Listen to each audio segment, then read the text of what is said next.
السلام علیکم ورحمۃ اللہ وبرکاتہ، نحمده ونصلی علی رسولہ الکریم، اما بعد فاعوذ باللہ من الشیطان الرجیم، بسم اللہ الرحمن الرحیم، رب اشرح لی صدری ویسر لی امری واحلل عقدۃ من لسانی یفقهوا قولی۔ وَإِذَا سَأَلَكَ عِبَادِي عَنِّي فَإِنِّي قَرِيبٌ أُجِيبُ دَعْوَةَ الدَّاعِ إِذَا دَعَانِ فَلْيَسْتَجِيبُوا لِي وَلْيُؤْمِنُوا بِي لَعَلَّهُمْ يَرْشُدُونَ۔ اور جب میرے بندے آپ سے میرے بارے میں سوال کریں تو کہہ دیجئے، بے شک میں قریب ہوں، میں پکارنے والے کی پکار کا جواب دیتا ہوں۔ جب وہ مجھے پکارے تو ان کو چاہیے کہ وہ میرا حکم مانیں اور مجھ پر ایمان رکھیں تاکہ وہ ہدایت پائیں۔ فَاسْتَغْفِرُوهُ ثُمَّ تُوبُوا إِلَيْهِ إِنَّ رَبِّي قَرِيبٌ مُجِيبٌ۔ سو اس سے بخشش مانگو، پھر اس کی طرف پلٹ آؤ، یقیناً میرا رب قریب ہے، قبول کرنے والا ہے۔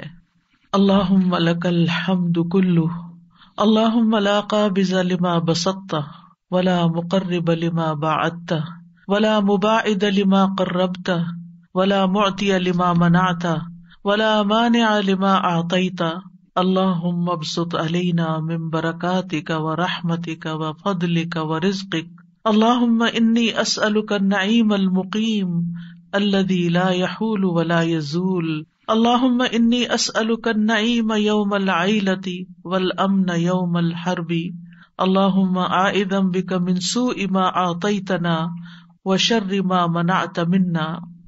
اے اللہ، تعریف تیرے ہی لیے ہے، ہر قسم کی تعریف۔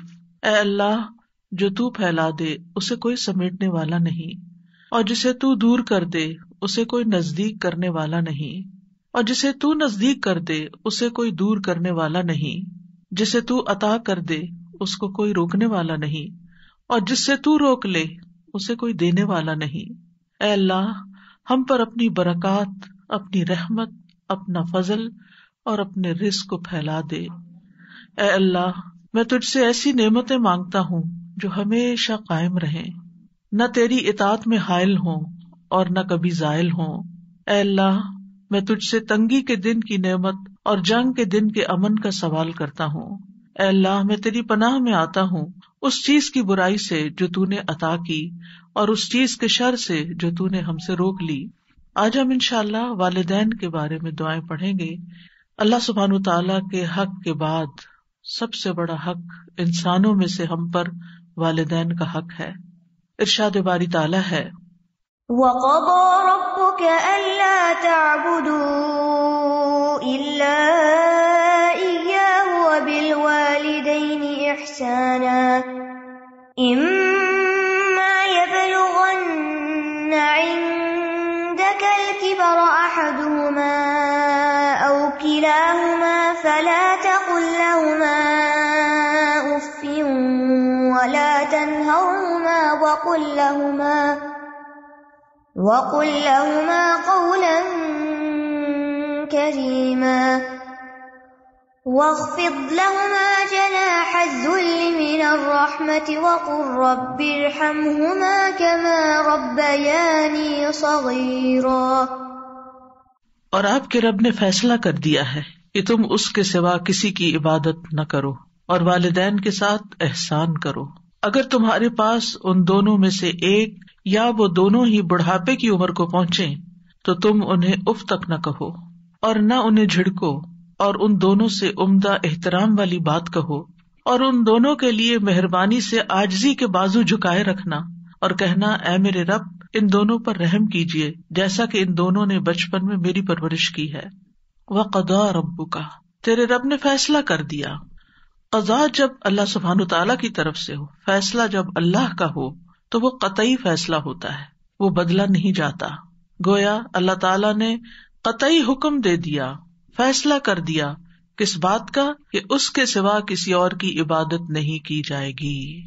ہمیں حکم دیا کہ ہم صرف اس کے بندے بن کر رہیں، صرف اسی سے مانگیں، اس سے انتہا درجے کی محبت کریں، اسی سے ڈریں اور صرف اسی کے لیے عاجزی اختیار کریں. ہماری نماز، ہماری قربانی، ہمارا رکوع، ہمارا سجدہ، ہمارا قیام، ہمارا قول، ہمارا فعل اسی کی خاطر ہو. ہم جو کچھ کریں اسی کی رضا کے لیے کریں. توحید کے بعد پہلا سبق پھر ہمیں والدین کے ساتھ احسان کا ملتا ہے. ایک ہی آیت میں اللہ سبحانہ تعالیٰ نے اپنی عبادت کے ساتھ ساتھ ہمیں والدین کے ساتھ حسن سلوک کا حکم دیا ہے. والدین کے ساتھ حسن سلوک کرنا ہم سب پر لازم ہے، واجب ہے، ضروری ہے، اور بہت تاکید کے ساتھ اللہ تعالیٰ نے اس کا حکم ہمیں دیا ہے کہ وَبِالْوَالِدَيْنِ إِحْسَانًا، کہ اپنے اقوال کے ساتھ، اپنے زبان کے ساتھ اور اپنے عمل کے ساتھ، اپنے رویے کے ساتھ اپنے والدین کے ساتھ نیک سلوک کرو. یعنی ہر وہ بات، ہر وہ کام جس سے والدین کو کوئی فائدہ حاصل ہو یا والدین کو اس سے کوئی خوشی حاصل ہو تو یہی ان کے ساتھ حسن سلوک کرنا ہے، اور اس میں ان کی نافرمانی نہیں کرنا. یعنی کوئی بھی چیز اس وقت تک مکمل نہیں ہوتی جب تک اس کا منفی پہلو اس سے دور نہیں کر دیا جاتا. یعنی ایک پہلو تو یہ کہ ان کے ساتھ اچھا سلوک کرو، اور دوسرا ساتھ یہ بھی کہ ان کے ساتھ بدسلوکی نہیں کرنا. امام ابن الجوزی رحمہ اللہ کہتے ہیں کہ والدین کے ساتھ حسن سلوک اس طرح ہوگا کہ جس چیز کا وہ حکم دے اس میں ان کی اطاعت کی جائے گی جب تک کہ وہ کام حرام یا ممنوع نہ ہو. ان کے حکم کو نفلی اعمال پر مقدم کیا جائے گا. یعنی آپ اپنے نفل چھوڑ سکتے ہیں ان کی ضرورت پوری کرنے کے لیے. والدین جس کام سے روک دیں اس سے رکا جائے، ان پر خرچ کیا جائے. یعنی اپنا ذاتی کمایا ہوا مال ان پہ لگایا جائے، ان کی خواہشات کو پورا کیا جائے، ان کی خدمت میں انتہائی زور لگا دیا جائے. یعنی اپنی جی جان سے ان کی خدمت کی جائے، اپنے ہاتھ پاؤں سے بھی. ان کے لیے ادب اختیار کیا جائے، مینر فل ہوں، ان کی ہیبت اپنے دل میں رکھی جائے. لہذا اولاد ان کے سامنے اپنی آواز اونچی نہ کرے اور ان کو پوری آنکھیں کھول کے نہ دیکھے. یعنی جس کو کہتے ہیں نا آنکھیں دکھانا، ان کو اپنی آنکھیں نہ دکھائے. ان کو ان کے نام کے ساتھ نہ پکارے، ان کے پیچھے چلے، اور ان سے جو بھی کوئی ایسا کام سرزد ہو جو اولاد کو ناپسند ہو، جو غیر معقول ہو، تو اس پر اولاد صبر کرے، لیکن ان کے ساتھ بدتمیزی اور بد اخلاقی کا برتاؤ نہ کرے. پھر فرمایا اما یبلغن عندک الکبر، اگر ان میں سے تمہارے پاس کوئی بڑھاپے کی عمر کو پہنچ جائے. یعنی پہلے تم والدین کے پاس تھے، تم ان کے محتاج تھے، اب بڑھاپے اور کمزوری کی وجہ سے وہ تمہارے پاس آ گئے اور وہ تمہارے محتاج ہو گئے، تمہارے ضرورت مند ہو گئے. تو ایسی صورت میں جب وہ تمہارے پاس رہتے ہیں تو پھر کیا نہ کرو، فلا تقل لہما اف، ان سے اف تک مت کہو. اف سے مراد ہر وہ کلام ہے جو سخت ہو، سختی سے بات کرنا، یا قبیح ہو، ناپسندیدہ ہو، برا ہو. اصل میں اف ہر گندی اور قابل نفرت چیز کو کہتے ہیں. گندی اور قابل نفرت چیز اف. عربوں میں اف اور تف، اف ناخنوں کی میل کو کہتے ہیں، اور تف وہ حقیر چیز جو زمین سے آپ اٹھاتے ہیں، یعنی بالکل بیکار سی. تو والدین کے لیے اف اور تف کا لفظ استعمال نہیں کر سکتے. تو محاورے میں کسی بری چیز سے اظہار نفرت کے لیے اف کا لفظ بولا جاتا ہے. یہ ایسا کلمہ ہے جس میں بیزاری اور اکتاہٹ پائی جاتی ہے. اف یعنی انسان اپنی بیزاری دکھاتا ہے اور اکتاہٹ دکھاتا ہے، تو ایسا کرنا منع ہے. یعنی اکتاہٹ کا ہلکا سا کلمہ جس میں 2 حرف ہیں، اف، وہ بھی نہ کہو. کہاں یہ کہ بڑے بڑے سینٹینسز اور بڑی بڑی اسپیچز ان کے سامنے کر ڈالو کہ جس میں سخت الفاظ سے ان کے ساتھ تم بات کر رہے ہو. ولا تنہرہما، اور ان کو جھڑکو بھی نہیں. نہر کہتے ہیں سختی سے جھڑکنے کو، یعنی ان کو ڈانٹ نہیں سکتے. یعنی کسی ایسے کام میں ان کے ساتھ ڈانٹ کے بات مت کرو جو تمہیں پسند نہیں. نہ دل میں بیزاری آئے، نہ زبان سے بیزاری کا اظہار ہو، اور نہ ہی رویے میں بیزاری ہو. اف دل کی بیزاری کا زبان سے کلمہ ادا کرنا ہے، اور تنہر کا مطلب یہ ہے کہ ڈانٹ ڈپٹ کرنا. تو ایک طرف حکم کیا دیا گیا کہ احسان کرو، اور دوسری طرف یہ کہ احسان کرتے ہوئے، نیکی کرتے ہوئے جب تھک جاؤ یا کوئی ایسی بات والدین کی طرف سے تمہارے سامنے آ رہی ہے جس سے تم بیزار ہوتے ہو تو اس بیزاری کا اظہار بھی نہ کرو، نہ زبان سے اور نہ رویے سے، بلکہ ہمیشہ سعادت مند اولاد کی طرح ان سے معاملہ کرو. وَقُلْ لَهُمَا قَوْلًا كَرِيمًا، اور ان کے ساتھ بہت اچھی بات کرو، سب سے زیادہ نرم، دھیمی، جس میں ادب ہو، حیا ہو، وقار ہو، یعنی ریسپیکٹ فل مینر میں ان کے ساتھ بات کرو، عزت کے ساتھ بات کرو. مجاہد کہتے ہیں کہ تم ان کا نام نہ پکارو، یعنی ان کا نام نہ لو، بلکہ اگر کبھی ذکر کرنا ہو تو ان کی کنیت سے، یا اگر سامنے بلا رہے ہیں تو اے ابا جان یا اے امی جان، یا جو بھی کسی معاشرے یا کلچر میں رائج ہے وہ لفظ جس میں ادب اور احترام موجود ہو. اسی طرح ایک قول یہ ہے قولاً کریمہ سے کہ جس طرح بچپن میں وہ تمہارے پیشاب پخانہ کو صاف کرتے وقت کوئی کراہت محسوس نہیں کرتے تھے، تمہارے پیمپر چینج کرتے، اور ایک وقت تھا جب پیمپر بھی نہیں ہوتے تھے، بچے کپڑے بھی خراب کر دیتے تھے اور بھی طرح طرح سے اپنی غلاظت پھیلا دیتے تھے، تو والدین بغیر کسی نفرت کے اور بغیر منہ بنائے اور بغیر کسی بیزاری کا اظہار کیے تمہاری ساری نجاست دھوتے رہے، صاف ستھرا کرتے رہے تمہیں، بلکہ محبت سے پیش آتے رہے. اب تم بھی ان سے وہی سلوک کرو کہ اگر تمہیں اب ان کی کوئی نجاست صاف کرنی پڑے، انہیں نہلانا پڑے، یا ان کے رال صاف کرنے پڑے، یا ان کے جسم سے نکلنے والی کسی اور گندگی کو صاف کرنا پڑے، تو اس میں بیزاری کا اظہار نہ کرو، بلکہ ان کا جو کام بھی کرو محبت کے ساتھ کرو. پھر فرمایا وَاخْفِضْ لَهُمَا جَنَاحَ الذُّلِّ مِنَ الرَّحْمَةِ، کہ ان کے لیے رحمت کے ساتھ عاجزی کے پر جھکا لو. جناح کہتے ہیں پرندے کے پر کو، یا اس کا جو بازو ہوتا ہے اس کے لیے استعمال ہوتا ہے. آپ نے دیکھا ہوگا کہ مرغی جب کوئی خطرہ محسوس کرتی ہے تو وہ اپنے پروں کو کیا کرتی ہے، پھیلا دیتی ہے، اور اپنے بچوں کو اپنے پروں کے نیچے کر کے چھپا لیتی ہے. یہ ہے جناح الذل، یعنی اس میں کیا کرتی ہے، پر تو ویسے اوپر ہوتا ہے نا، تو پھر جو پھیلا کے تو اس کو نیچے لے جاتی ہے، جھکا دیتی ہے اپنے پر. تو تم بھی اسی طرح ان کو پروٹیکٹ کرو، یعنی جب پرندہ اپنے بچوں کی حفاظت کے لیے پروں کو سمیٹتا ہے اور نیچے کرتا ہے، جھکاتا ہے، تو تم بھی اسی طرح ان کے آگے جھکو، ان کے ساتھ اچھا معاملہ کرو، شفقت کا معاملہ، اور ان کی اسی طرح کفالت کرو جیسے انہوں نے تمہاری کفالت کی جب تم چھوٹے تھے. اور دوسرا عمومی معنی یہی ہے کہ جب بھی ان سے بات کرو، معاملہ کرو، تو عاجزی اور انکساری کے ساتھ کرو. آپ نے دیکھا ہوگا کہ پرندہ جب اڑنا چاہتا ہے، بلند ہونا چاہتا ہے، تو پھر بھی وہ اپنے پر پھیلاتا ہے، اور جب نیچے اترتا ہے تو پروں کو نیچے کر لیتا ہے.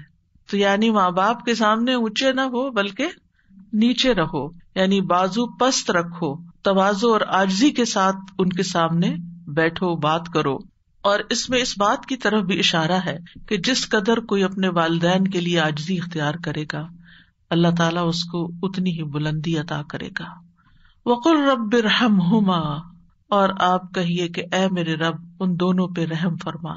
رحمت کے لفظ میں دین اور دنیا کی تمام برکات شامل ہیں، دین اور دنیا کی ساری برکتیں شامل ہیں. رب ارحمہما کما ربیانی صغیرا، جیسے انہوں نے مجھے بچپن میں پالا تھا، یعنی اے اللہ ان پر ایسی رحمت کر جیسے انہوں نے مجھ پر رحمت کی تھی. اور دوسرا یہ کہ ان پہ رحم فرما کیونکہ انہوں نے بچپن میں میری تربیت کی تھی، مجھے پالا تھا. یہاں انسان کو اس کی بچپن کی حالت یاد کرائی گئی ہے، کیونکہ انسان جب بچہ ہوتا ہے تو انتہائی ڈپینڈنٹ ہوتا ہے، اپنا کوئی کام خود نہیں کر سکتا، اپنے جذبات کا اظہار بھی زبان سے نہیں کر سکتا. تو اس طرح انسان کو اس کی کمزوری اور اس کے بچپن کی حالت یاد دلا کر اس کے دل میں شفقت پیدا کی جا رہی کہ تم بھی اپنے والدین کے لیے ایسی شفقت کا اظہار کرو. اور آپ دیکھیے جب اللہ سبحانہ وتعالیٰ نے حکم دے دیا اور انسان پھر بھی وہ حق ادا نہ کر سکا تو اس کو دعا سکھا دی کہ یا رب میں تو اس قابل نہیں اور میں تو ان کا حق ادا ہی نہیں کر سکتا، لہٰذا میں تجھ سے دعا کرتا ہوں کہ تو ان پہ رحم فرما، تو ان کی ساری ضروریات پوری فرما.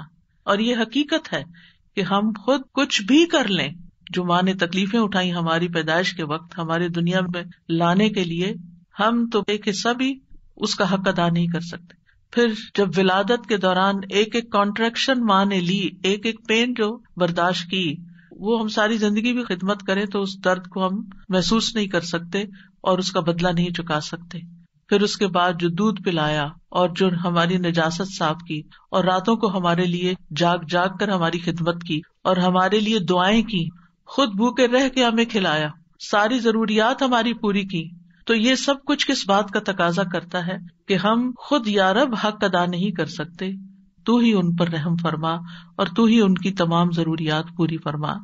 صحابہ کی زندگی میں ہم دیکھتے ہیں کہ وہ اپنے والدین کے لیے دعائیں کرتے ہیں. ہانی بنت ابی طالب کے ایک آزاد کردہ غلام ہے ابو مرہ، وہ کہتے ہیں ایک بار وہ ابو ہریرہ کے ساتھ ان کے وطن عقیق گئے جہاں سے وہ تھے. جب ابو ہریرہ اپنے وطن پہنچے تو بڑی اونچی آواز میں کہا، اماں جان السلام علیکی ورحمۃ اللہ وبرکاتہ. انہوں نے جواب دیا، وعلیک السلام ورحمۃ اللہ وبرکاتہ. پھر ابو ہریرہ کہنے لگے، رحمک اللہ کما ربیتنی صغیرا، اللہ تعالیٰ آپ پر رحم فرمائے جیسے آپ نے میری بچپن میں پرورش فرمائی. تو والدہ نے جواب دیا، فجزاک اللہ خیرا ورضی عنک کما بررتنی کبیرا. اے میرے بیٹے، تمہیں بھی اللہ بہترین جزا دے اور تم سے راضی ہو جائے جیسا تم نے میرے ساتھ بڑھاپے میں نیک سلوک کیا. یعنی جب اولاد والدین کو دعائیں دیتی ہے تو والدین اس سے بڑھ کر دعائیں دیتے ہیں. یہاں بھی آپ دیکھیں ابو ہریرہ کی دعا چھوٹی ہے لیکن والدہ کی دعا بڑی ہے. فجزاک اللہ ورضی عنک، اس میں دو چیزیں آ گئی، کما بررتنی کبیرا. سلف صالحین اپنے والدین کے لیے خوب خوب دعائیں کرتے تھے. عامر بن عبداللہ بن زبیر کہتے ہیں، میرے والد فوت ہو گئے تو میں نے پورا سال اللہ سے ایک ہی دعا مانگی کہ اے اللہ میرے والد کو معاف فرما دے. یعنی مسلسل یہی دعا کرتے رہے. سفیان ابن عیینہ کہتے ہیں، جو شخص 5 نمازیں ادا کرتا ہے گویا اس نے اللہ کا شکر ادا کیا، یعنی وہ شاکرین میں سے ہے. اور جو ہر نماز کے بعد والدین کے حق میں دعا کرتا ہے تو اس نے ان دونوں کا بھی شکر ادا کیا. یعنی جو شخص نماز پڑھتا ہے اور پھر نماز میں دعا کر لیتا ہے گویا وہ شکر گزاروں میں سے ہے. اور اس میں آپ دیکھیے کہ علماء یہ کہتے ہیں کہ جیسے اللہ سبحانہ وتعالیٰ کے حق کے بعد سب سے بڑا حق پھر نبی صلی اللہ علیہ وسلم کا ہے، تو نماز میں جب تشہد پڑھتے ہیں تو تشہد میں پہلے درود شریف پڑھتے ہیں اور پھر اس کے بعد والدین کے لیے دعا کرتے ہیں، ربنا اغفر لی ولوالدی وللمؤمنین یوم یقوم الحساب. یہ حکمت ہے اس دعا کے یہاں رکھے جانے کی. ہر بچے کو جسے نماز سکھائی جاتی ہے اس کو یہ دعا بھی سکھائی جاتی ہے کہ ویسے تو ہم عام طور پر دعا کرنا بھول جاتے ہیں، لیکن جو بچہ نماز پڑھتا ہوگا وہ ہر صورت یہ دعا کرے گا ہی کرے گا.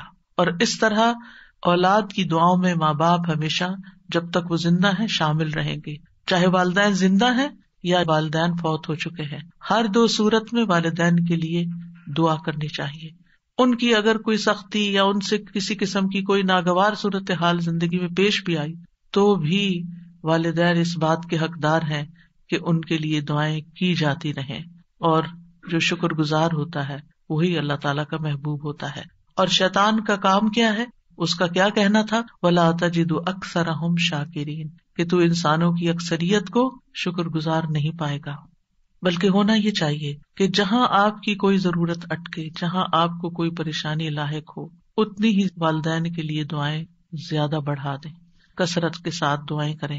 اور خصوصاً سجدوں میں، یعنی آپ باندھ لیں کہ کس وقت آپ نے لازماً یہ دعا پڑھنی ہے، کیونکہ یہاں پر حکم دیا گیا وَقُلْ رَبِّ ارْحَمْهُمَا كَمَا رَبَّيَانِي صَغِيرًا، کہ یہ کہتے رہیے کہ اے رب ان پہ رحم فرما جیسے انہوں نے مجھے بچپن میں پالا. لہذا بہتر یہی ہے کہ نماز میں سجدے میں تسبیحات پڑھنے کے بعد یہ دعا کم از کم ایک دفعہ تو ایک سجدے میں ضرور ہی ہو، اگر زیادہ ہو تو اور بھی اچھا، کیونکہ ان احسنتم احسنتم لانفسکم، اگر تم نے احسان کیا تو اپنے ہی فائدے کے لیے کیا.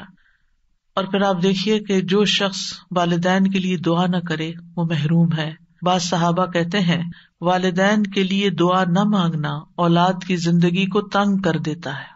بعض اوقات بچوں کی جاب نہیں لگتی، بعض اوقات ان کی شادی نہیں ہوتی، بعض اوقات ان کو اور طرح طرح کی مشکلات پیش آتی ہیں، ان کو یہی نصیحت کرنی چاہیے، ان کو یہی سبق سکھانا چاہیے کہ وہ اپنے والدین کے ساتھ حسن سلوک کریں.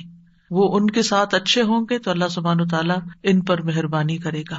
یہ مشکلات کے حل کے لیے، پرابلمس کو دور کرنے کے لیے، غم اور دکھ اور ڈپریشن کا علاج ہے کہ انسان زیادہ سے زیادہ والدین کے ساتھ احسان کا سلوک کرے. بلکہ جب کسی بھی انسان کے ساتھ احسان کرے تو سوچے کیا میں نے اپنے والدین کے لیے بھی کچھ کیا. اب دیکھیے کہ بعض اوقات ہم اپنے دوستوں کو، رشتے داروں کو، اوروں کو کتنے بڑے بڑے گفٹ دے دیتے ہیں، لیکن ہم اپنے ماں باپ کی طرف سے صدقہ کرنا بھول جاتے ہیں. خاص طور پر رمضان میں آپ دیکھیے کہ ہم جہاں اپنی طرف سے، اپنے بال بچوں کی طرف سے، کسی کی طرف سے بھی کچھ کریں تو ماں باپ کو نہ بھولیں، ان کی طرف سے سب سے پہلے کریں.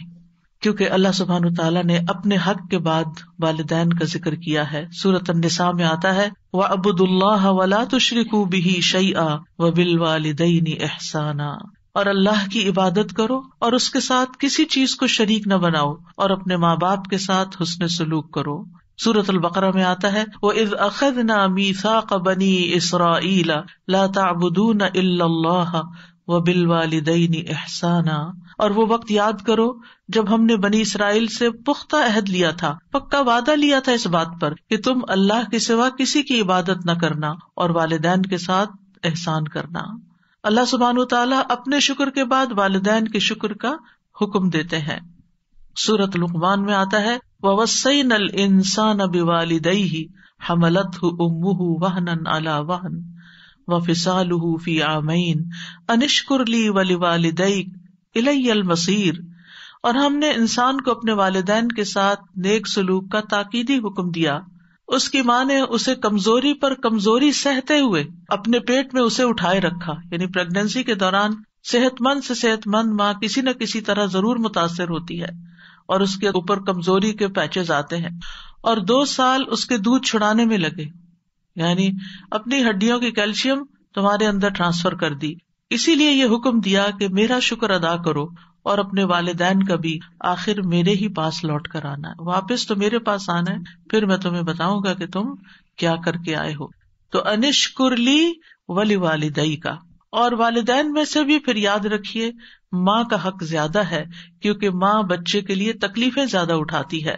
وَوَصَّيْنَا الْإِنسَانَ بِوَالِدَيْهِ إِحْسَانًا حَمَلَتْهُ أُمُّهُ كُرْهًا وَوَضَعَتْهُ كُرْهًا وَحَمْلُهُ وَفِصَالُهُ 30 شهرا حَتَّى إِذَا بَلَغَ أَشُدَّهُ وَبَلَغَ 40 سَنَةً قَالَ رَبِّ أَوْزِعْنِي أَنْ أَشْكُرَ نِعْمَتَكَ الَّتِي أَنْعَمْتَ عَلَيَّ وَعَلَى وَالِدَيَّ وَأَنْ أَعْمَلَ صَالِحًا تَرْضَاهُ وَأَصْلِحْ لِي فِي ذُرِّيَّتِي انی تبت الیک وانی من المسلمین. اور ہم نے انسان کو اس کے ماں باپ کے ساتھ نیکی کرنے کی تاکید کی. اس کی ماں نے اسے ناگواری کی حالت میں اٹھائے رکھا. یعنی پریگنینسی کا عرصہ جو ہے وہ کوئی خوشگواری کا نہیں ہوتا، اس میں طرح طرح کی اٹھتے بیٹھتے چلتے پھرتے کھاتے پیتے لیٹتے جاگتے ہر حال میں عورت کو کوئی نہ کوئی تکلیف لاحق ہو رہی ہوتی ہے. اور اسے ناگواری کی حالت میں جانا، یعنی جنم دینے کی جو تکلیفیں تھی وہ اپنی جگہ، اور اس کے حمل اور اس کے دودھ چھڑانے میں 30 مہینے لگ گئے، یعنی 2.5 سال کا عرصہ. یہاں تک کہ جب وہ اپنی پوری قوت کو پہنچا اور 40 برس کو پہنچ گیا تو اس نے کہا اے میرے رب مجھے توفیق دے کہ میں تیری اس نعمت کا شکر ادا کروں جو تو نے مجھ پر اور میرے ماں باپ پر انعام کی، اور یہ کہ میں وہ نیک عمل کروں جسے تو پسند کرتا ہے، اور میرے لیے میری اولاد میں اصلاح فرما دے. بے شک میں نے تیری طرف توبہ کی اور بے شک میں حکم ماننے والوں میں سے ہوں. اور اس میں آپ دیکھیے کہ جب ایک بچہ اس طریقے سے اپنے والدین کا شکر ادا کرتا ہے اور اس کے لیے دعا کرتا ہے کہ اللہ مجھے توفیق دے کہ میں یہ کر سکوں، کیونکہ اللہ کی توفیق کے بغیر کوئی کام نہیں ہو سکتا، اور پھر نیک عمل کی دعا کرتا ہے اور اپنی اولاد کی اصلاح کی دعا بھی کرتا ہے اور توبہ کرتا ہے اور اللہ کا حکم ماننے کا عہد کرتا ہے، تو پھر اللہ تعالیٰ کیا فرماتے ہیں؟ اللہ تعالیٰ فرماتے ہیں اولئک الذین نتقبل عنہم احسن ما عملوا، یہ ہیں وہ لوگ جن سے ہم ان کے اچھے عمل قبول کر لیں گے. یعنی انہوں نے جو بہترین عمل کیے وہ عمل ہم قبول کریں گے. ہم سب کو اس بات کی فکر ہوتی ہے کہ ہماری نیکیاں پتہ نہیں قبول ہوتی ہیں یا نہیں، جو ماں باپ کے ساتھ نیک سلوک کرنے والا ہے ان کے لیے اللہ تعالیٰ کا وعدہ، یہ سورۃ الاحقاف کی آیت نمبر 15 اور 16 ہے کہ اللہ تعالیٰ ان کے نیک اعمال کو قبول کر لے گا. وَنَتَجَاوَزُ عَنْ سَيِّئَاتِهِمْ فِي أَصْحَابِ الْجَنَّةِ، اور ہم ان کی خطاؤں سے درگزر کر دیں گے. ایسے لوگ جن کی یہ صفات ہوں، جن کی یہ ٹریٹس ہوں، ان کی خطائیں ہم دور کر دیں گے. فی اصحاب الجنہ، وہ جنت والوں میں ہوں گے، جنت کے ساتھیوں میں سے ہوں گے. وعد الصدق، سچا وعدہ ہے اللہ کا، اس میں کوئی شک نہیں. الذی کانوا یوعدون، وہ جس کا وہ وعدہ کیے جاتے ہیں. اور پھر اس کے برعکس والذی قال لوالدیہ اف لکما، وہ بچہ جو اپنے ماں باپ کو اف کہتا ہے اور کہتا ہے اتعداننی ان اخرج، تم مجھے دھمکیاں دیتے ہو کہ میں دوبارہ مرنے کے بعد نکالا جاؤں گا. وقد خلت القرون من قبلی، مجھ سے پہلے بھی بہت سی قومیں گزر چکی. وہما یستغیثان اللہ ویلک آمن، اور وہ دونوں ماں باپ اپنے بچے کے لیے فریادیں کرتے ہیں. ویلک آمن، تیرا ناس ہو ایمان لیا، تیرا ناس ہے ایمان لیا. ان وعد اللہ حق، بے شک اللہ کا وعدہ سچا ہے. فیقول ما ھذا الا اساطیر الاولین، تو وہ کہتا ہے یہ سب دین کی باتیں، قرآن کی باتیں پہلوں کی کہانیاں ہیں، تم مجھے کس بات کی دھمکی دیتے ہو، دنیا میں ایسا ہی ہوتا چلا ہے. تو یہ دو کردار ہیں، اور آج جب معاشرے کے اندر، خود مسلمان گھرانوں کے اندر یہ دونوں کردار نظر آتے ہیں. ایک طرف اطاعت گزار بچے ہیں، فرما بردار بچے ہیں، احسان کرنے والے، نیک سلوک کرنے والے، ماں باپ کے لیے دعائیں کرنے والے، اور دوسری طرف وہ جو ماں باپ کی ہر نصیحت کو مذاق میں اڑانے والے اور اسے پرانی کہانیاں بتانے والے اور ایمان سے بھی نکل جانے والے. اللہ تعالیٰ ایسے لوگوں کے بارے میں کیا فرماتے ہیں؟ اولئک الذین حق علیہم القول فی امم، ان امتوں میں سے جن کی وہ بات کر رہا ہے، ان امتوں میں، ان سارے لوگوں میں سے ان پر بات حق ہو گئی جو ان سے پہلے گزری امتیں، من الجن والانس، جنوں اور انسانوں کی. انہم کانوا خاسرین، کہ یہ سب لوگ خسارہ پانے والے تھے. یعنی جنہوں نے بھی یہ رویہ اختیار کیا ماں باپ کے ساتھ، انہوں نے بس خسارہ ہی اٹھایا، ان کی نہ دنیا بنی اور نہ آخرت بنی. یہاں پر ہم دیکھتے ہیں کہ خصوصاً چونکہ ماں کا ذکر ہے تو اس پر حدیث میں آتا ہے، رسول اللہ صلی اللہ علیہ وسلم نے فرمایا، بے شک اللہ تمہیں تمہاری ماؤں کے ساتھ حسن سلوک کی وصیت فرماتا ہے، پھر تمہیں تمہاری ماؤں کے بارے میں وصیت فرماتا ہے، پھر تمہیں تمہارے باپوں کے بارے میں وصیت کرتا ہے، پھر تمہیں قریب سے قریب تر کے بارے میں وصیت کرتا ہے. اس کے بعد باقی رشتہ داروں کا اور باقی لوگوں کا حق آتا ہے، پہلے ماں کا، پھر باپ کا، اور پھر باقی رشتوں کا. ایک اور روایت کے اندر جو سنن نبی داؤد کی ہے کہ ایک شخص نے عرض کیا، اے اللہ کے رسول، میں کس کے ساتھ نیکی کروں، کس کے ساتھ حسن سلوک کروں؟ آپ نے فرمایا اپنی ماں کے ساتھ، پھر اپنی ماں کے ساتھ، پھر اپنی ماں کے ساتھ، پھر اپنے باپ کے ساتھ، پھر قرابت داری میں جو زیادہ قریب ہو. تو واضح طور پر بتا دیا گیا کہ انسان کے حسن سلوک کا سب سے زیادہ مستحق کون ہے. جب انسانوں کے ساتھ نیکی کرنے کا خیال آئے تو سب سے پہلے والدین کو یاد کریں، ان کے ساتھ احسان کریں. انبیاء علیہم السلام اپنے والدین کے ساتھ کیا سلوک کرتے تھے؟ حضرت یحییٰ کے بارے میں آتا ہے، یا یحییٰ خذ الکتاب بقوہ وآتیناہ الحکم صبیا وحنانا من لدنا وزکاۃ وکان تقیا وبرا بوالدیہ ولم یکن جبارا عصیا. یہ اللہ سبحانہ وتعالیٰ کی تعریف ہے یحییٰ علیہ السلام کے بارے میں. اللہ تعالیٰ نے ان کو حکم دیا، اے یحییٰ کتاب پر مضبوطی سے عمل پیرا ہو جاؤ، اور ہم نے اسے بچپن میں ہی قوت فیصلہ عطا کر دی تھی. ہم نے اسے اپنی مہربانی سے نرم دل اور پاک سیرت بنایا، اور وہ پرہیزگار تھا. وہ اپنے والدین سے ہمیشہ اچھا سلوک کرتا. ان کے والدین کتنی عمر کے تھے؟ بہت بزرگ. حضرت زکریا علیہ السلام انتہائی بوڑھے ہو گئے تھے، اور والدہ بھی بہت بوڑھی تھی جب وہ پیدا ہوئے. تو آپ سوچئے کہ ایک بچہ جس نے پیدا ہوتا ہی بوڑھے والدین دیکھے، اس کے لیے تو زندگی کی وہ بہاریں گزر گئی نا جو والدین کی جوانی کی ہوتی. تو پھر بھی وہ اپنے والدین کے اس بڑھاپے پر پریشان نہیں ہے، وہ ہمیشہ اپنے والدین سے اچھا سلوک کرتے اور کسی وقت بھی جابر اور نافرمان نہ ہوئے. وَلَمْ يَكُنْ جَبَّارًا عَصِيًّا، کبھی نافرمانی نہیں کی. ہم میں سے کون کہہ سکتا ہے کہ ہم نے اپنے ماں باپ کی کوئی بات نہیں ٹالی؟ مانی کون سی اور کتنی ٹالی، کتنی کا انکار کر دیا. عیسیٰ علیہ السلام کی صفت میں آتا ہے وبرم بوالدتی ولم یجعلنی جبارا شقیا، اور میں اپنی والدہ سے بہتر سلوک کرتا رہوں اور اس نے مجھے جابر اور بدبخت نہیں بنایا. یاد رکھیے ماں کے ساتھ نیکی جہاد سے زیادہ اہم ہے. معاویہ بن جاہمہ کہتے ہیں میں نے رسول اللہ صلی اللہ علیہ وسلم کی خدمت میں حاضر ہو کر عرض کیا، اے اللہ کے رسول، میں آپ کے ساتھ مل کر جہاد کرنا چاہتا ہوں. ابتغی بذلک وجہ اللہ والدار الآخرہ، اس سے میرا مقصد اللہ کا چہرہ ہے اور آخرت کا گھر ہے. رسول اللہ صلی اللہ علیہ وسلم نے فرمایا، تیرا بھلا ہو، کیا تیری ماں زندہ ہے؟ میں نے کہا جی ہاں. آپ نے فرمایا واپس جا کر اس کی خدمت کر. پھر میں نے دوسری طرف سے آ کر عرض کیا، اے اللہ کے رسول، میں آپ کے ساتھ مل کر جہاد کرنا چاہتا ہوں. ابتغی بذلک وجہ اللہ والدار الآخرہ. آپ نے فرمایا تیرا بھلا ہو، کیا تیری ماں زندہ ہے؟ میں نے کہا جی ہاں. اے اللہ کے رسول، آپ نے فرمایا واپس جا کے ان کی خدمت کرو. تیسری دفعہ پھر ایسا ہی ہوا تو آپ نے تیسری دفعہ بھی ان کو یہی حکم دیا اور اس کے ساتھ مزید یہ کہا، وَيْحَكَ إِلْزَمْ رِجْلَهَا فَثَمَّ الْجَنَّةُ، تیرا بھلا ہو، اس کے قدموں میں پڑے رہو، جنت وہی ہے. جنت چاہیے نا، نیکی چاہیے، تو جاؤ ان کی خدمت کرو. والدین سے حسن سلوک سب سے افضل عمل ہے. رسول اللہ صلی اللہ علیہ وسلم سے پوچھا گیا سب سے افضل عمل کیا ہے؟ آپ نے فرمایا وقت پہ نماز پڑھنا اور والدین کے ساتھ نیک سلوک کرنا، پھر اللہ کے راستے میں جہاد کرنا. یہ ہے ترتیب نیک اعمال کی. بعض لوگ اپنے رشتوں کو بھول جاتے ہیں، والدین کی کیئر ہی نہیں کرتے اور نیکی کے کام کرنے میں دوڑتے پھرتے ہیں. تو سب سے بڑی نیکی چھوڑ کر اس سے اگلے درجے پہ جانا، یہ تو پھر اپنی خواہش کی بات ہے. ایک شخص نے جہاد میں جانے کی نبی صلی اللہ علیہ وسلم سے اجازت مانگی. آپ نے پوچھا کیا تمہارے والدین زندہ ہیں؟ اس نے جواب دیا ہاں. آپ نے فرمایا ففیہما فجاہد، جاؤ ان دونوں میں جہاد کرو، یعنی جاؤ ان کی خدمت کرو، وہاں تمہارا جہاد ہے. کیونکہ بعض سچویشنز ایسی ہوتی ہیں کہ والدین ایسی ضرورت میں ہوتے ہیں کہ ان کی وہ ضرورت کوئی اور پوری ہی نہیں کر سکتا سوائے آپ کے، اور وہ خاص بیسک ضروریات ہوتی ہیں. مثلا ان کا کھانا پینا ہے، ان کا علاج معالجہ ہے، ان کی ایسی ضرورت ہے کہ جو آپ ہی نے کرنی ہے، لہٰذا اس خدمت کو کبھی بھی بھلانا نہیں چاہیے.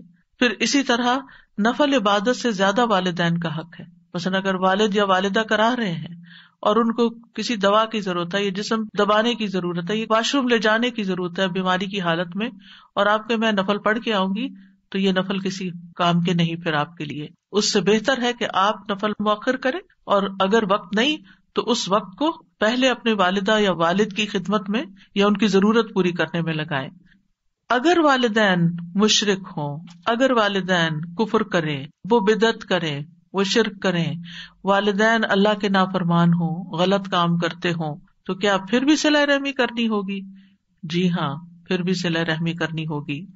ابو ہریرہ کہتے ہیں کہ رسول اللہ صلی اللہ علیہ وسلم کا گزر عبداللہ بن ابی بن سلول کے پاس سے ہوا. وہ ایک جھاڑی کے سائے میں تھا.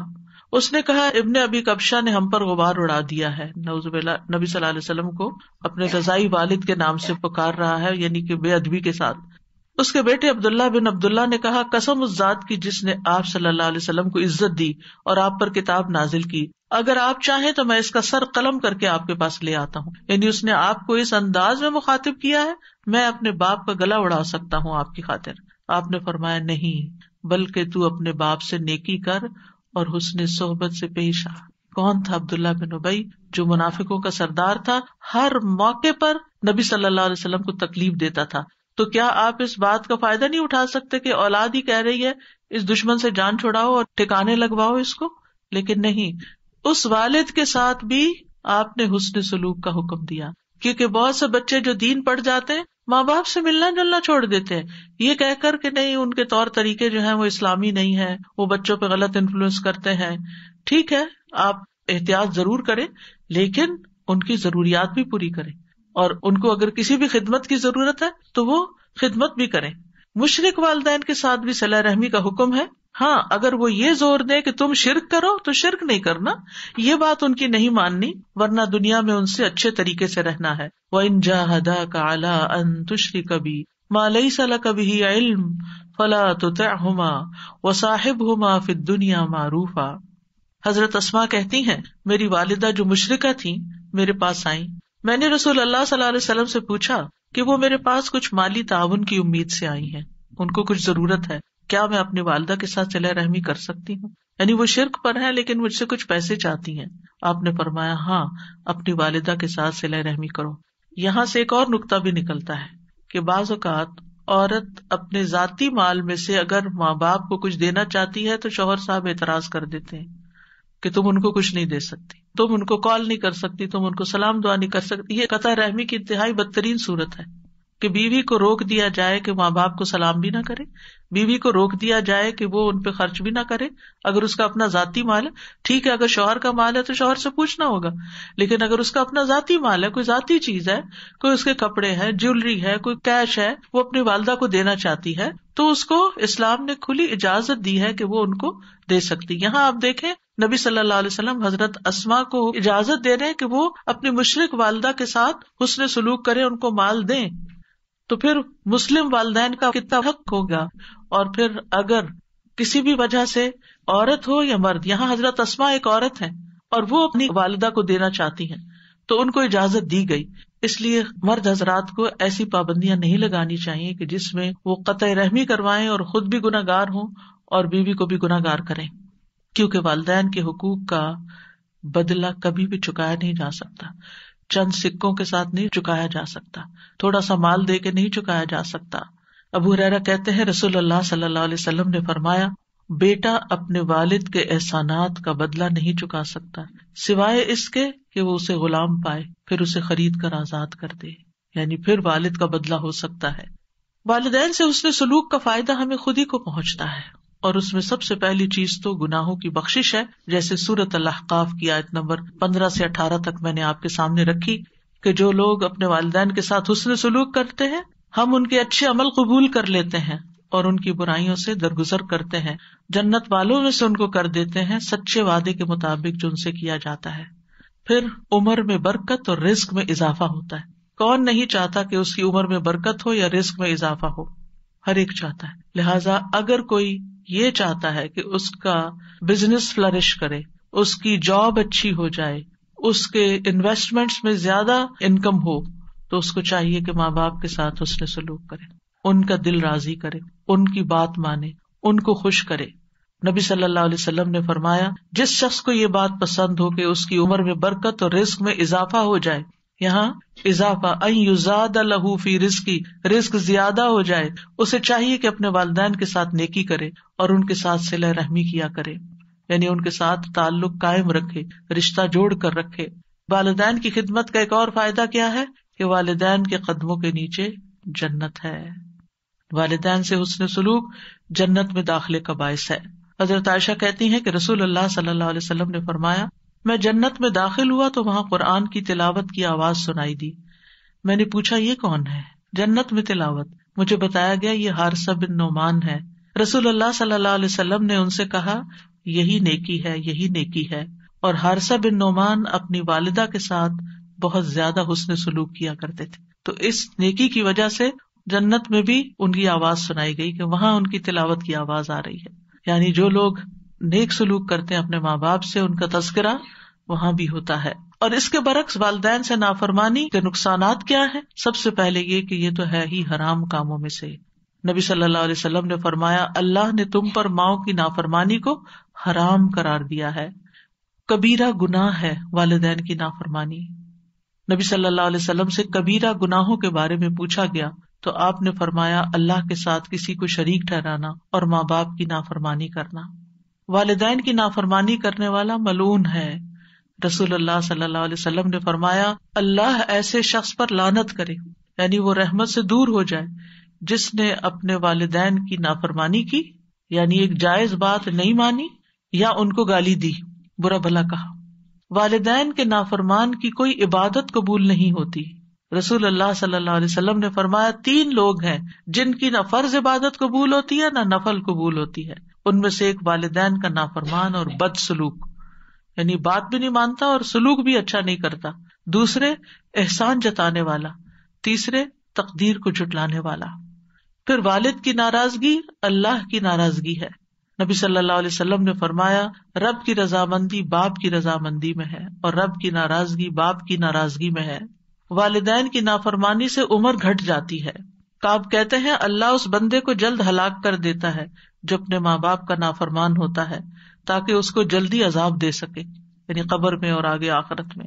اور جب بندہ اپنے والدین کا فرما بردار ہوتا ہے تو اللہ اس بندے کی عمر کو بڑھا دیتا ہے تاکہ وہ نیکی اور خیر میں اور زیادہ اضافہ کر سکے.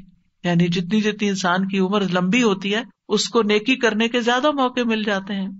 اتنے رمضان زیادہ اس کی زندگی میں، اتنی نمازیں اس کی زندگی میں زیادہ، اتنی قرآن کی تلاوت، صدقہ خیرات بڑھتا ہی چلا جاتا ہے. سلف صالحین کہتے ہیں جو اپنے والدین کی نافرمانی کرتا ہے اس کی اولاد بھی اس کی نافرمان بن جاتی ہے. والدین کے نافرمان کے لیے قبر میں بھی سزا ہے. عوام بن حوشب رضی اللہ عنہ یہ صحابی ہیں، وہ کہتے ہیں میں ایک دفعہ کسی بستی میں گیا، وہاں پڑاؤ کیا. اس کے پاس ایک قبرستان تھا. عصر کی نماز کا وقت ہوا تو وہاں سے ایک قبر پھٹی، یعنی قبر کھل گئی اور ایک آدمی نمودار ہوا. اس کا سر گدھے کی سر کی طرح تھا اور جسم انسان کے جسم کی طرح تھا. وہ 3 دفعہ ہینگا یعنی گدھے کی آواز نکالی، پھر قبر اس کے اوپر مل گئی. تو گاؤں میں ایک عمر رسیدہ عورت اون کاٹ رہی تھی. تو ایک عورت نے کہا وہ بوڑھی عورت دیکھ رہے ہو؟ میں نے کہا ہاں. اسے کیا ہے؟ اس نے کہا وہ اس کی ماں ہے. میں نے پوچھا اس کا قصہ کیا ہے؟ اس نے بتایا کہ یہ شراب پیتا تھا، جب وہ جانے لگتا تو ماں کہتی اے بیٹے اللہ سے ڈر جاؤ، کب تک تم شراب پیتے رہو گے؟ اس نے کہا تم ایسے ہی ہینگتی رہتی ہو جیسے گدھا ہینگتا ہے. جیسے عام طور پہ بچے ماں باپ کو واپس سنا دیتے کہ آپ گرمبل کرتے ہیں، آپ یہ کرتے ہیں، آپ وہ کرتے ہیں. تو اس نے ماں کی نصیحت کو کیا کہا، گدھے کی طرح ہینگتی ہو. پھر وہ عصر کے بعد فوت ہو گیا. تو یہ وہ بندہ ہے جو ہر روز اپنی قبر سے نکلتا ہے، 3 دفعہ ہینگتا ہے، پھر قبر اس پر مل جاتی ہے. اتنی بڑی عبرت. والدین کی نافرمانی کا نقصان کیا ہے کہ ایسا شخص جنت میں داخل نہیں ہوگا. نبی صلی اللہ علیہ وسلم نے فرمایا 3 آدمی جنت میں داخل نہ ہوں گے، نہ ہی قیامت کے دن اللہ ان کی طرف دیکھے گا. نمبر 1 والدین کا نافرمان، نمبر 2 مردوں کی مشابہت اختیار کرنے والی عورت، یعنی ہے عورت، اللہ نے اس کو عورت پیدا کیا اور وہ مرد بنی پھرتی ہے. اور تیسرے دیوس، یعنی وہ بغیرت انسان جو اپنے گھر والوں میں بے حیائی کو دیکھتا ہے اور اس کو برا نہیں لگتا. اور قیامت کے دن ان 3 آدمیوں کی طرف اللہ تعالیٰ دیکھے گا بھی نہیں. ایک والدین کا نافرمان، دوسرے عادی شرابی، اور تیسرے دے کر احسان جتانے والا.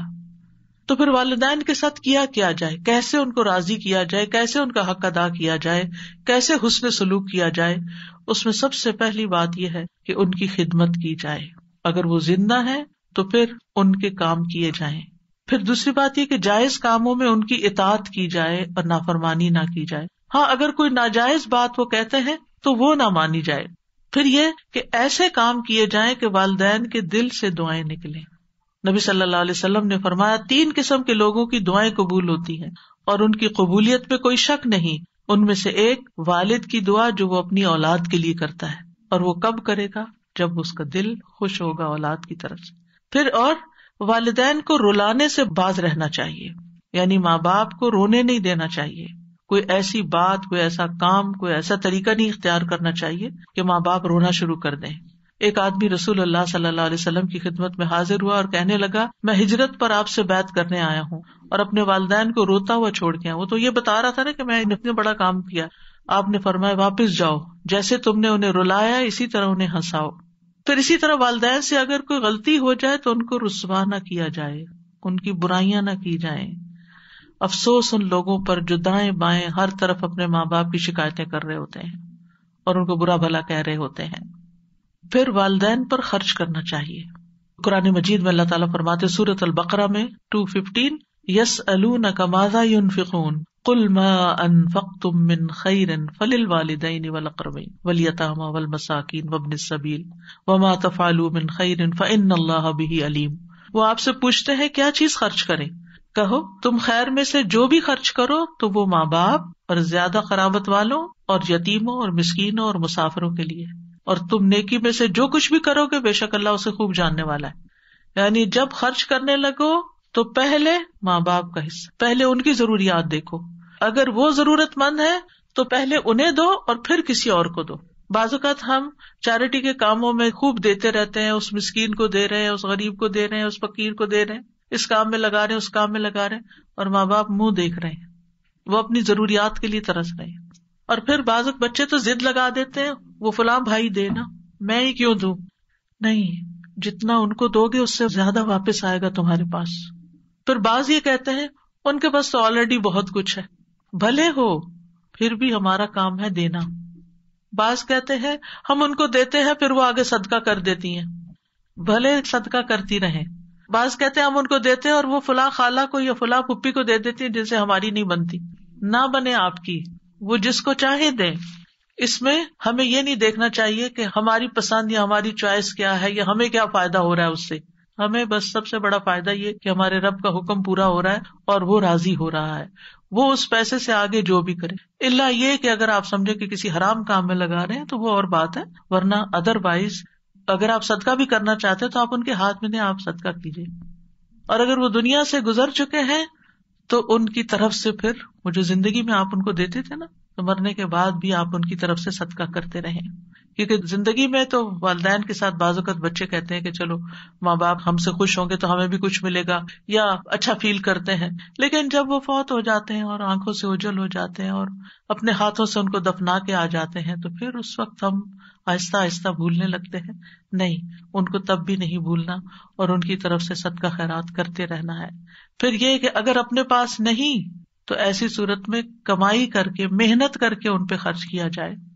طارق محربی کہتے ہیں ہم مدینہ آئے تو رسول اللہ صلی اللہ علیہ وسلم ممبر پر کھڑے لوگوں سے خطاب فرما رہے تھے. آپ فرما رہے تھے دینے والے کا ہاتھ اونچا ہوتا ہے اور سب سے پہلے تم اسے دو جس کی کفالت کے تم ذمہ دار ہو، یعنی اپنے بچوں پر، اولاد پہ خرچ کرو جو ان کی بیسک نیڈز ہیں.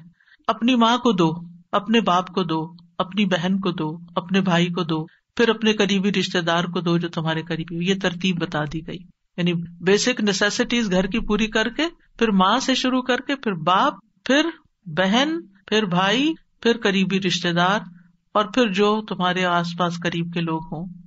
اور اگر نہیں تو محنت کر کے دو. کہمس ایک بزرگ تھے، وہ پینٹ کے مسالے بنانے والے کارخانے میں کام کرتے تھے اور اس کے بدلے ان کو 1/3 درہم ملتا تھا.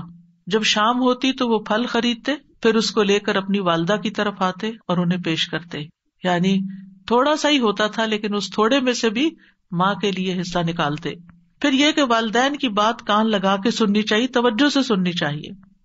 محمد بن سیرین اپنی والدہ کے لیے جب لباس خریدتے تو سب سے زیادہ نرم لباس خریدتے تھے. جب عید آتی تو اپنی والدہ کا لباس خود رنگتے بھی تھے اور اپنی آواز کو کبھی اپنی والدہ پر بلند نہ کرتے تھے. اور وہ اپنی والدہ سے جب بھی بات کرتے ایسا لگتا تھا وہ کان لگا کر ان سے بات کر رہے ہیں. اور جو آدمی آپ کو نہیں جانتا ہوتا جب وہ آپ کو آپ کی والدہ کے پاس دیکھتا تو وہ والدہ کے پاس دھیمے انداز سے بولنے کی وجہ سے ان کو بیمار سمجھتا تھا. یعنی اتنے آرام سے باتیں کرتے تھے، پیار سے بات کرتے تھے. پھر نیکی کرنے کے بعد ماں باپ کو ثواب پہنچانا. ربیع بن خثیم راستے سے تکلیف دہ چیز کو ہٹاتے اور کہتے یا اللہ اس کا اجر میری والدہ اور میرے والد کو ملے. ان کو تو مل ہی گیا جس نے نیکی کی، لیکن چھوٹے چھوٹے کاموں کا ثواب بھی اپنے ماں باپ کو بھیجتے، کیونکہ وہ عقل مند لوگ تھے. ان کو پتا تھا کہ ان کے لیے جو کریں گے اس کا تو کئی گنا زیادہ لوٹ کر واپس آئے گا ہماری ہی طرف. تو وہ اس کو اپنی سعادت سمجھتے تھے. والدین دنیا سے چلے جائیں تو پھر بھی ان کے حقوق ادا کرنے چاہیے. سب سے پہلے تو ان کے لیے دعائیں. رسول اللہ صلی اللہ علیہ وسلم نے فرمایا مرنے کے بعد انسان کے اعمال کا سلسلہ منقطع ہو جاتا ہے سوائے 3 چیزوں کے جن کا ثواب میت کو پہنچتا رہتا ہے. صدقہ جاریہ کہ جو انسان اپنی زندگی میں خود اپنے ہاتھ سے اپنا مال کسی صدقہ جاریہ کے پروجیکٹ میں لگا جائے، جب تک وہ پروجیکٹ چلتا رہتا ہے آپ کو ثواب پہنچتا رہے گا.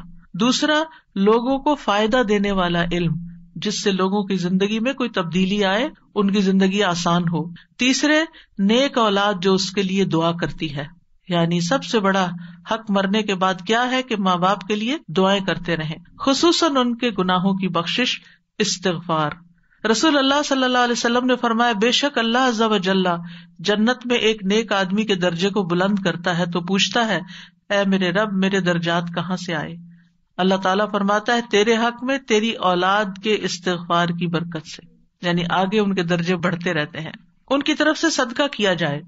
ایک آدمی نے عرض کیا میرے والد فوت ہو گئے اور انہوں نے مال چھوڑا لیکن وصیت نہیں کی، اگر میں ان کی طرف سے صدقہ کروں تو ان کے گناہ معاف ہو جائیں گے؟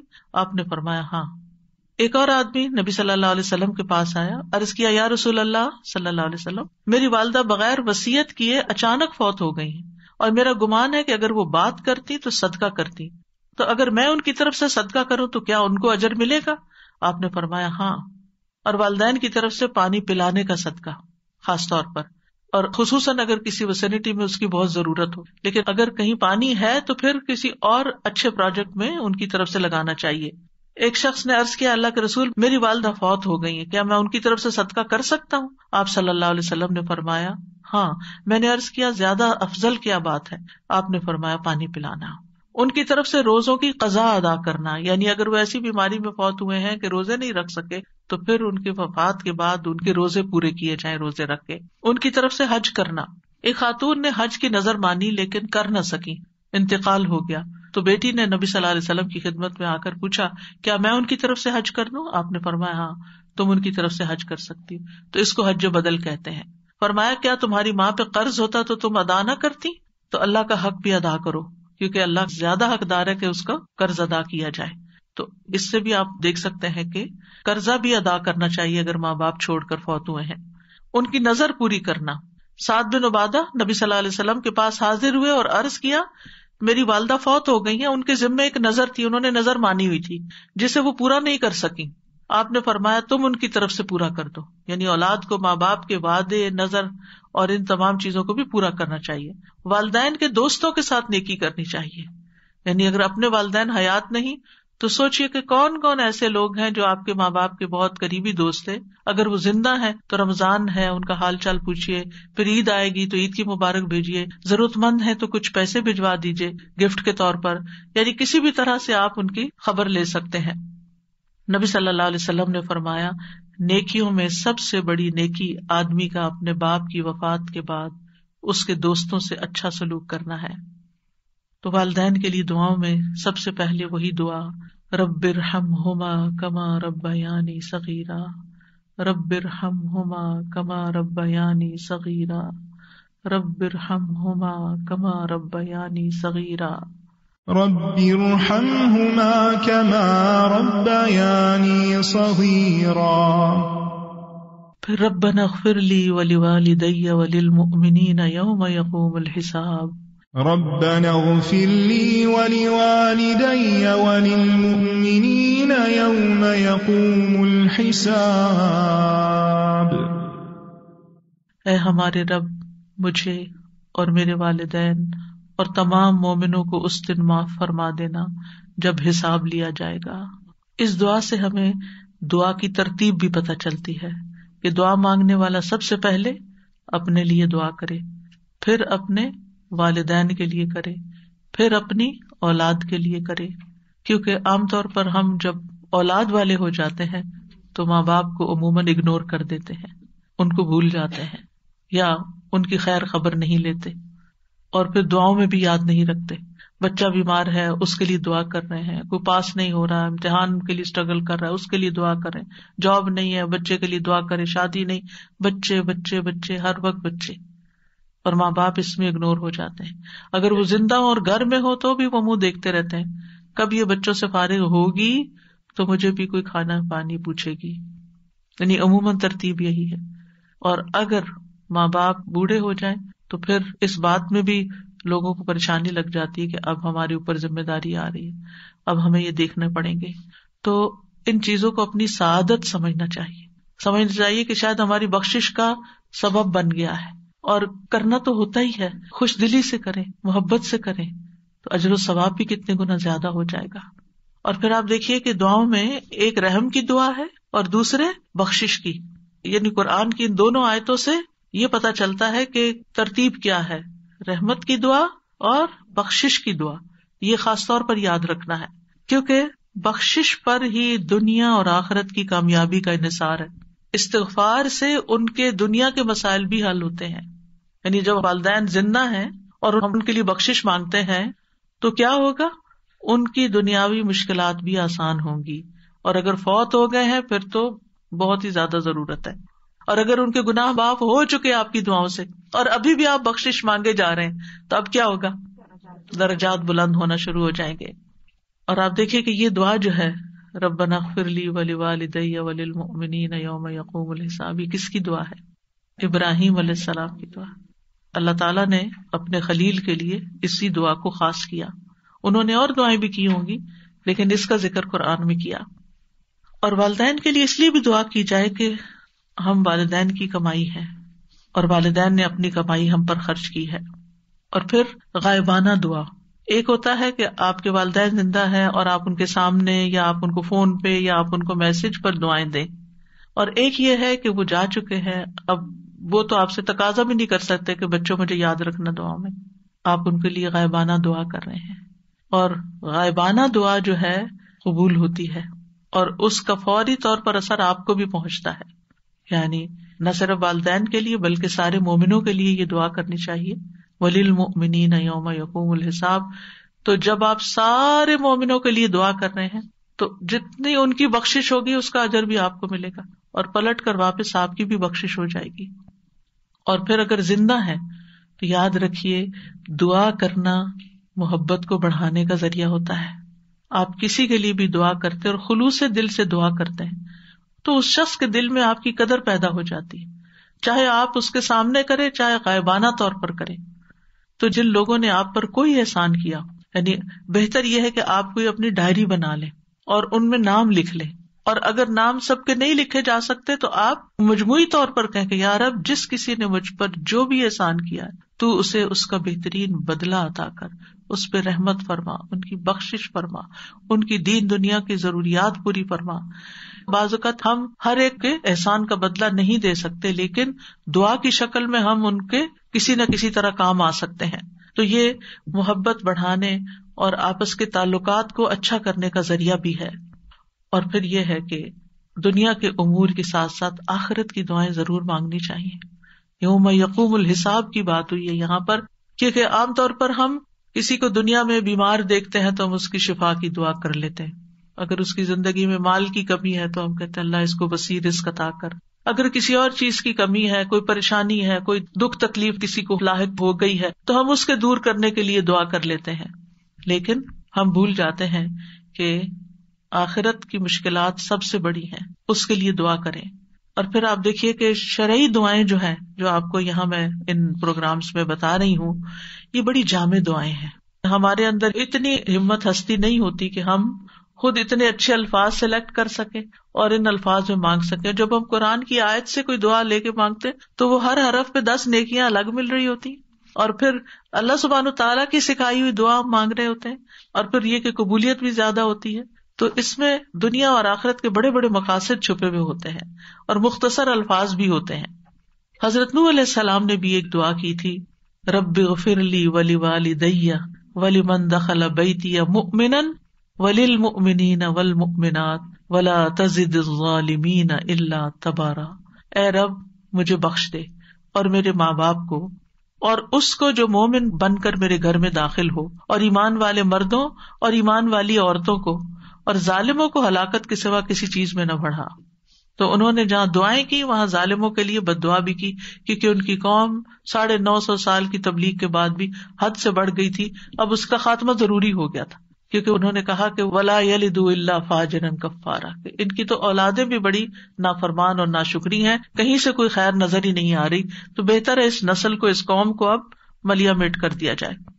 پھر ہے سورۃ النمل میں حضرت سلیمان علیہ السلام کی دعا, رب اوزعنی ان اشکر نعمتک التی انعمت علی وعلی والدی وان اعمل صالحا ترضاہ وادخلنی برحمتک فی عبادک الصالحین. اے میرے رب مجھے توفیق دے کہ میں تیری اس نعمت کا شکر ادا کر سکوں جو تو نے مجھے اور میرے والدین کو عطا کی, اور اس بات کی بھی کہ میں ایسے اچھے عمل کروں جو تجھے پسند ہو, اور اپنی رحمت سے مجھے اپنے صالح بندوں میں داخل فرما. رب اوزعنی ان اشکر نعمتک التی انعمت علی وعلى والدي وأن أعمل صالحا ترضاه وأدخلني برحمتك في عبادك الصالحين. آمین. آپ کو معلوم ہے کہ یہ دعا سلیمان علیہ السلام نے کی تھی. سورۃ النمل میں آتا ہے یہاں تک کہ جب وہ چیونٹیوں کی وادی میں آئے تو ایک چیونٹی کہنے لگی, اے چیونٹیوں اپنے گھروں میں داخل ہو جاؤ, سلیمان اور اس کے لشکر تمہیں کچل نہ ڈالیں اور وہ اس کا شعور بھی نہ رکھتے ہوں. تو اس کی بات سے سلیمان علیہ السلام ہنستے ہوئے مسکرا دیے اور کہنے لگے اے میرے رب مجھے توفیق دے کہ میں تیری ان نعمتوں کا شکر ادا کروں جو تو نے مجھ پر کی اور میرے والدین پر انعام کی، کیونکہ ان کے والد داؤد علیہ السلام تھے، ان پر بھی اللہ نے بڑے احسان کیے تھے، اور یہ کہ میں وہ نیک عمل کروں جس سے تو راضی ہو جائے. کتنی خوبصورت دعا ہے. اللہ ایسی نیکی کی توفیق دے دے کہ جس سے تو خوش ہو جائے، کیونکہ ایک مومن کی سب سے بڑی تمنا، طلب اور تڑپ یہ ہوتی ہے کہ میرا رب مجھ سے راضی ہو جائے. تو اللہ مجھے وہ کام سکھا دے، وہ رستہ بتا دے کہ جس سے میں تجھے راضی کر سکوں، اور مجھے اپنی رحمت کے ساتھ اپنے نیک بندوں میں شامل کرے. کیونکہ نیک بندوں کے ساتھ انسان جب رہتا ہے تو نیک بندوں پہ جو رحمتیں آتی ہیں وہ ہم پر بھی آتی ہیں. نیک بندوں کی صحبت میں جب انسان ہوتا ہے تو ان سے کوئی نیکی کا سبق ہی لیتا ہے. نیک مجلس میں جب انسان بیٹھ کر جاتا ہے تو اللہ تعالیٰ ان سب کو بخش دیتا ہے. جیسے وہ حدیث سیارہ ہے نا کہ کچھ فرشتے جو ہیں وہ گلیوں بازاروں میں گھومتے رہتے ہیں، پھر جب لوگ ایک جگہ کسی جگہ پر بیٹھ کر مل کر اللہ کو یاد کرتے ہیں تو پھر اس وقت جب مجلس ختم ہوتی ہے تو فرشتے اللہ تعالیٰ کے پاس پہنچتے ہیں. اللہ تعالیٰ پوچھتے ہیں کہ یہ کیا مانگ رہے تھے اور کس چیز سے پناہ مانگ رہے تھے، اور اس وقت فرشتے کہتے ہیں وہ ایک شخص ایسے ہی آ کے وہاں بیٹھ گیا تھا. تو اللہ تعالیٰ کیا فرماتے ہیں کہ یہ وہ لوگ ہیں کہ جن کے ساتھ بیٹھنے والا بھی بدبخت نہیں ہوتا، نامراد نہیں ہوتا، میں نے اس کو بھی بخش دیا، اس کی بھی بخشش ہو گئی. لہٰذا کتنا ضروری ہے کہ ہم ان مجالس کا اہتمام کریں اور ان میں اس نیت سے بھی حاضر ہو کہ یا اللہ یہاں سے نکلے تو ہماری بخشش ہو چکی ہو. تو نیک صحبت دنیا میں بھی خوشی کا باعث ہوتی ہے، کیونکہ نہ انہوں نے آپ کے لیے بدگمانی کرنی، نہ انہوں نے آپ کو کوئی تانے دینے، نہ انہوں نے آپ کی جا کے کہیں غیبت چگلی کرنی، اور نہ انہوں نے آپ کو کوئی دھوکہ فریب دینا. انہوں نے آپ کے ساتھ حسن سلوکی کرنا ہے، اچھا معاملہ ہی کرنا ہے، خیر خواہی کرنی ہے، آپ کو کوئی اچھی بات ہی سکھانی ہے. اور ان کی نیکی کی وجہ سے ان پہ جو رحمت آ رہی ہے اللہ تعالیٰ آپ کو بھی اس میں سے حصہ دے گا، اور ان کی جو بخشش کا وعدہ اللہ نے کیا اللہ تعالیٰ ہمیں بھی اس بخشش میں حصہ دے دے گا. تو اس لیے انسان کو دنیا میں بھی آخرت میں بھی ایسی صحبتوں کی تلاش ہونی چاہیے اور اس کی قدر کرنی چاہیے، اور ان کو کسی قیمت پر ہاتھ سے نہیں جانے دینا چاہیے. اب دیکھیے کہ یوسف علیہ السلام کو اللہ تعالیٰ نے نبوت بھی عطا کی، بادشاہت بھی عطا کی، لیکن انہوں نے کیا مانگا پھر؟ فاطر السماوات والارض انت ولی فی الدنیا والآخرہ توفنی مسلما والحقنی بالصالحین، کہ اللہ مجھے اسلام کی حالت میں فوت کرنا اور نیک لوگوں کا ساتھ دینا. الحقنی بالصالحین. ایک انسان کو دنیا میں یہ دو چیزیں مل جائیں، نبوت اور بادشاہت، اس سے بڑی کوئی چیز دنیا میں ہے؟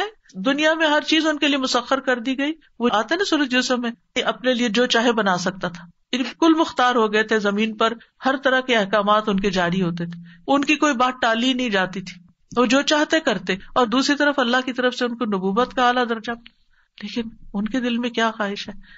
دنیا کی نہیں، الحقنی بالصالحین، کہ اللہ نیک لوگوں کا ساتھ دے. تو حضرت سلیمان علیہ السلام نے بھی کیا کہا؟ رب اوزعنی. اوزعنی کا لفظ جانے اس کا مطلب ہوتا ہے یا اللہ مجھے روک لے کہ میں تیرے احسان کا شکر ادا کروں، مجھے توفیق دے، یعنی مجھے اس چیز کے لیے پابند کر دے کہ میں ایسا کرتا رہوں. یعنی جس قدر تو نے مجھ پر اور میرے والدین پر احسانات کی بارش کی ہے، اس کی وجہ سے کہیں میرا نفس بے قابو نہ ہو جائے. ہوتا نا جب نعمتیں ملتی، صحت بھی ہو، آپ کی طاقت بھی ہو، ہمت بھی ہو، مال بھی ہو، اور آپ کے ریسورسز بھی ہو، ہر چیز آپ کے لیے آسان ہو. سلیمان علیہ السلام تو صرف انسانوں پہ نہیں، پرندوں، چیونٹیوں اور ہر مخلوق پر حکومت کر رہے تھے. اتنی بڑی حکومت تو کسی انسان کو نہیں ملی. جب انسان کو اتنی نعمتیں مل جائیں تو بعض اوقات انسان کا نفس آپے سے باہر ہو جاتا ہے. تو انہیں کیا کہا؟ یا رب ان نعمتوں کی فراوانی کے ساتھ تو مجھے روک لینا اور اس بات کی توفیق دینا کہ میں ان پہ تیرا شکر ادا کرتا رہوں، کہیں میں ان میں سے کسی چیز کے اوپر تکبر نہ کر بیٹھوں، غرور نہ آ جائے، اور میں وہی کام کرتا رہوں جو تجھے پسند ہے. اور پھر آپ دیکھیے کہ احسانات کو یاد کر کے دعا کر رہے ہیں. اللہ تو نے مجھ پر اتنے احسان کیے، یہ بھی دعا کا ایک کرینہ ہے کہ اللہ مجھ پہ تو نے احسان کیا، اللہ تو نے میرے والدین پہ احسان کیے ہیں، اب تو مجھے نیکی کے کاموں کی توفیق دے دے. ایک صحابی اپنی والدہ کے لیے دعا کیا کرتے تھے، اللہم اجعلنی من المقربین واجعل امی من الحور العین. اے اللہ مجھے مقربین میں سے بنا دے اور میری ماں کو حور العین بنا دے. بعض لوگ یہ سمجھتے ہیں کہ قرآن مجید میں یا حدیث میں جہاں حور العین کی بات ہوئی اس سے مراد جنت کی حوریں ہیں اور اس میں دنیا کی عورتیں جو ہیں ان کے علاوہ کوئی اور مخلوق ہے. اصل میں حور العین جنتی عورتوں کی صفت بھی ہے، یعنی جو عورتیں جنت میں جائیں گی انتہائی خوبصورت ہوں گی، یعنی جنت کی خوبصورت ترین عورتوں میں شامل کر لے. ایک عورت کے لیے سب سے زیادہ کس چیز کی خواہش ہوتی ہے؟ یعنی ایک عورت کی کمزوری ہے نا کہ وہ خوبصورت ہو. تو وہ اپنے لیے مقرب ہونے کی دعا بھی کر رہے ہیں اور پھر اپنی والدہ کے لیے انتہائی نیک اور خوبصورت عورتوں میں شامل ہونے کی دعا بھی کر رہے ہیں. اللہ سبحانہ وتعالیٰ ہمیں اپنے والدین کے حق ادا کرنے کی توفیق دے, اور اگر کوئی کمی کوتاہی رہ گئی ہے تو وہ دعاؤں سے پوری ہو سکتی ہے. اگر ہم نے زندگی میں ان کی قدر نہیں کی اور ان کے لیے دعاؤں کے دروازے بند ہو گئے تو اب ہم ان کے لیے دعائیں کریں تاکہ ہم اس کمی کو پورا کریں. ہم نے خدمت نہیں کی اور ہمیں ریگریٹس ہیں. صرف ریگریٹس سے کچھ نہیں بنتا. ریگریٹس انسان کے عمل کی قوت کو کم کر دیتے ہیں. جتنا زیادہ آپ ریگریٹ کریں گے, کاش میں یہ کر لیتا, کاش میں وہ کر لیتا, میں نے یہ کیوں نہ کیا, میں نے وہ غلطی کیوں کر دی, تو شیطان کی طرف سے کیا ہوتا ہے کہ انسان کو بس وہ غمگین رکھتا ہے, پریشان رکھتا ہے. تو غم اور پریشانی میں ہمارے عمل کی قوت کم ہو جاتی ہے. لہٰذا ریگریٹس کو آلٹرنیٹلی تبدیل کر کے, ریپلیس کر کے ان کی جگہ دعاؤں کی کثرت کر دیں. اللہ ہمیں توفیق عطا فرمائے. وآخر دعوانا ان الحمد للہ رب العالمین. سبحانک اللہم وبحمدک, اشہد ان لا الہ الا انت, استغفرک واتوب الیک. السلام علیکم ورحمۃ اللہ وبرکاتہ.